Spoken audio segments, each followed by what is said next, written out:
ये देखो first image ये ले ली मैंने। एंड सेकेंड इमेज देखो उसी से रिलेटेड ये एक इमेज ली है। एंड फिर उसके बाद नेक्स्ट फाइल में जाते हैं न्यू में, और यहाँ पे मैं एक पेज लेता हूँ स्क्वायर साइज का, 7x7 का पेज मैंने लिया है यहाँ पर। रिजोल्यूशन लेना 300 यूनिट इंचेस में। क्रिएट के ऊपर क्लिक करते हैं। क्रिएट के ऊपर क्लिक करने के बाद नेक्स्ट ऑप्शन क्या है कि फाइल मेन्यू में जाते हैं, यहाँ पे प्लेस एम्बिडेंट में। एंड फिर उसके बाद नेक्स्ट अपन गए थे जहाँ पे पिक्चर अपन ने डाउनलोड करके रखी है, वहां से उस पिक्चर को अपन प्लेस करते हैं। इसकी साइज में थोड़ी रिसाइज कर देता हूँ। इसको अरेंज कर देता हूँ सेंटर में। इसमें बैकग्राउंड है आई थिंक। इस नीचे वाली लेयर को हाइड कर देते हैं, देखो इसमें व्हाइट कलर का बैकग्राउंड है। तो इसके फोटो पे राइट क्लिक करके रेस्टराइज लेयर। एंड फिर सिंगल कलर डिलीट करने के लिए select colour range. White area पे क्लिक करते हैं और फजीनेस थोड़ी ज्यादा कर देना, नहीं तो थोड़ा थोड़ा व्हाइट व्हाइट रहेगा फिर। ठीक है ना। अगर कुछ आपको लगता है कि नहीं ये एक्स्ट्रा सेलेक्ट हुआ है, तो कंट्रोल जेड करके वापस सिलेक्ट कलर रेंज। एंड फिर यहाँ पे व्हाइट एरिया पे क्लिक करेंगे, फजीनेस कम कर देना फिर यहाँ से। एंड जस्ट ओके करके जूम करके देखना। एंड फिर इसको डिलीट कर देते हैं अपन। नेक्स्ट ऑप्शन क्या था कि इसको डिवाइड करने के लिए इमेज मेन्यू में गए थे, इमेज साइज 2100 है। तो फिल्टर में था अदर का ऑप्शन, और यहाँ पे था ऑफसेट। 2100 का हाफ कितना होता है? 1050। यहाँ पे भी 1050। तो इमेज चार पार्ट में डिवाइड हो गई मेरी। यहाँ पे क्या करते हैं, वापस फाइल मेन्यू में जाते हैं, प्लेस में। प्लेस में जाकर ये एक इमेज लेता हूँ मैं, थोड़ी डिफरेंट इमेज है बट सिमिलर इमेज है। ठीक है ना, उसी का। इसको मैंने यहाँ सेंटर में रख दिया। थोड़ी रिसाइज कर दिया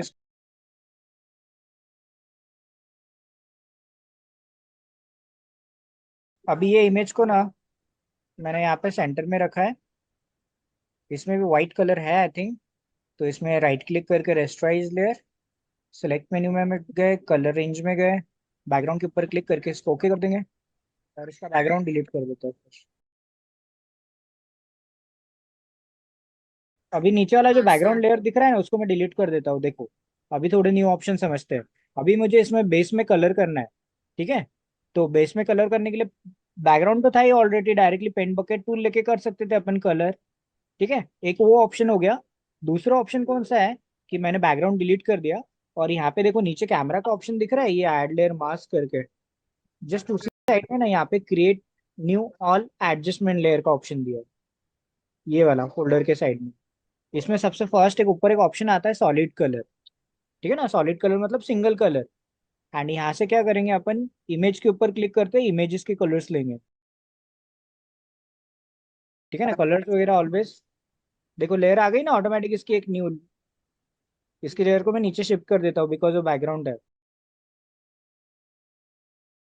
कभी कलर वगैरह चेंज करना है इनकेस आपको, तो डायरेक्टली ये बॉक्स जो दिख रहा है ना थंबनेल, वहाँ पे डबल क्लिक करके आप कलर वगैरह सेट कर सकते हो। बार बार वो पेंट बकेट वगैरह लेने की जरूरत नहीं है।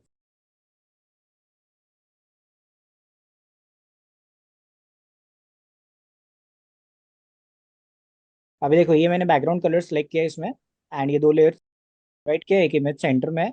अभी इसमें क्या करते हैं कि वापस है ना, मैं क्या करता हूँ कि ये जो इमेज है मेरी सेंटर वाली इमेज, उसको मैं डुप्लीकेट कर लेता हूँ। ठीक है। ये इमेज दो बार हो गई यहाँ पे। और डुप्लीकेट करके क्या करते हैं कि मैं इस इमेज को है ना डिवाइड कर देता हूँ, लेफ्ट और राइट साइड। देखो हॉरिजेंटली डिवाइड करने के लिए filter, other, offset, and horizontal यहाँ पे 1050, वर्टिकल कर देंगे यहाँ पे 0। ठीक है ना। देखो हम्म। अगर आपको लग रहा है कि इमेज मर्ज हो रही है उसके साथ, तो इसको क्या करेंगे कि कंट्रोल टी करते हैं, और कंट्रोल टी से मैं इसकी थोड़ी साइज है ना स्मॉल कर देता हूँ। ठीक है, स्मॉल कर दिया, वापस एक बार फिल्टर में गए, अदर में गए, ऑफसेट में गए। एंड फिर उसके बाद यहाँ पे वर्टिकल में कर देता हूँ 0।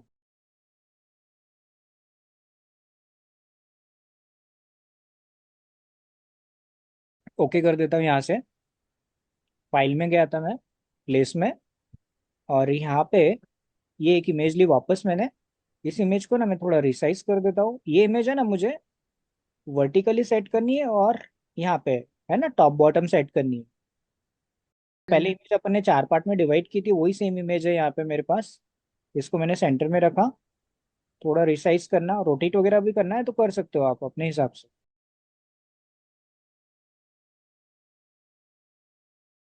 तो इस पे राइट क्लिक करके रेस्टराइज लेयर, फिर उसके बाद अपन कहते हैं सिलेक्ट में कलर रेंज में इसके बैकग्राउंड पे क्लिक करके ओके किया, फिर इसको मैं डिलीट कर देता हूँ। और डिलीट करने के बाद इसको डिवाइड करने के लिए filter, other, offset and horizontal आएगा 0। वर्टिकल सेट करेंगे अभी इसमें। ये देखो आ गया। जो इमेज को मैंने टॉप बॉटम सेट किया हुआ है ना, वो उस इमेज की मैं यहाँ पे ओपेसिटी कम कर देता हूँ।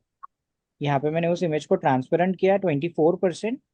एंड जो लेफ्ट राइट में मैंने इमेज को डिवाइड किया था उसको मैं सिलेक्ट करके उसको भी ओपेसिटी सेट कर देता हूँ। ठीक है ना। फिर फाइल में गए थे प्लेस में, जो इमेज को मैंने 4 पार्ट में डिवाइड किया था ना, उसी इमेज को मैंने वापस यहाँ पे प्लेस किया है। एंड फिर इसका मुझे बैकग्राउंड नहीं चाहिए, तो उसके लिए मैंने उसको रेस्टराइज लेयर किया था। फिर उसके बाद सिलेक्ट में कलर रेंज, इसके बैकग्राउंड पे क्लिक करके मैंने इसको ओके किया। एंड फिर इसको ओपन कर देंगे यहाँ से डिलीट। ठीक है, डिलीट करने के बाद है ना, मैं क्या करता हूँ कि कंट्रोल टी करता हूँ एंड इसको मैं थोड़ा रोटेट कर देता हूँ। यहाँ पे मैंने टॉप बॉटम लेफ्ट राइट में जो पार्ट डिवाइड करके रखा है उसको ओपेसिटी कम कर दी है। अब ये जो सेंटर वाला मैंने फ्लावर रखा है ना, इसकी भी मैं ओपेसिटी कम कर देता हूँ। ठीक है ना, ये ओवरलैप हो रहा है ना, तो उसकी लेयर नीचे रख देना आप। देखो अभी सही है।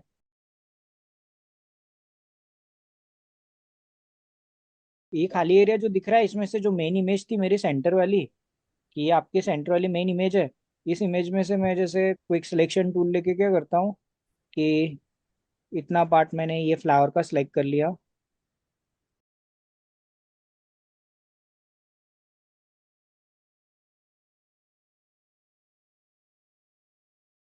कॉपी पेस्ट करके मैं यहाँ पे सेट कर देता हूँ इसको।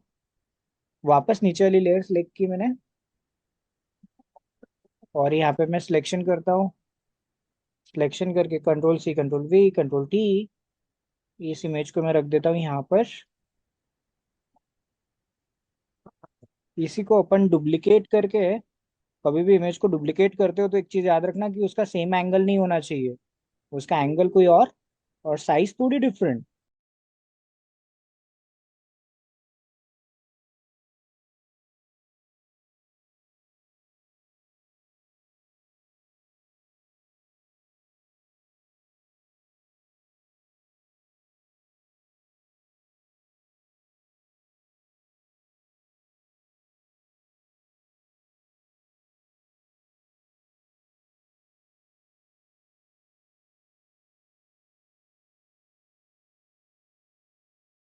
ये इमेज को मैंने सेलेक्ट कर लिया, नीचे वाले बैकग्राउंड सेलेक्ट करके कंट्रोल सी कंट्रोल वी, इसको मैं यहाँ पे अरेंज कर दूंगा।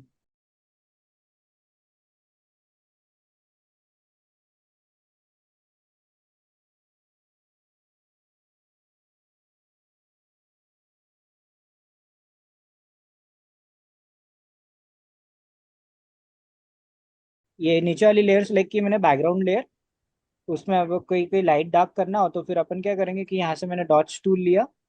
डॉट्स टूल लेके मैं क्या करता हूँ कि बैकग्राउंड के ऊपर एक सिंगल क्लिक करता हूँ, इसको मैं ओके कर दूंगा।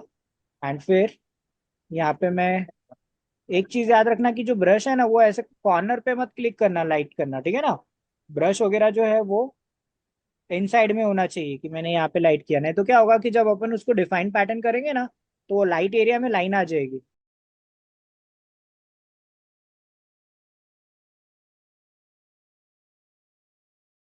उसके बाद फिर क्या करेंगे, एडिट मेन्यू में जाके डिफाइन पैटर्न, एंड फिर एक न्यू पेज लेते हैं। एंड न्यू पेज में जाकर फिर यहाँ पे मैं थोड़ी साइज डबल लेता हूँ उसकी, यहाँ पे इंचेस, यहाँ पे 20 का मैंने पेज ले लिया जैसे 20। एडिट मेन्यू में जाएंगे, फील्ड में जाते हैं, और यहाँ इसकी जगह पे आएगा पैटर्न, इसकी जगह पे सबसे लास्ट वाला। तो ये आपका, इसको कहते हैं ऑल ओवर प्रिंट्स।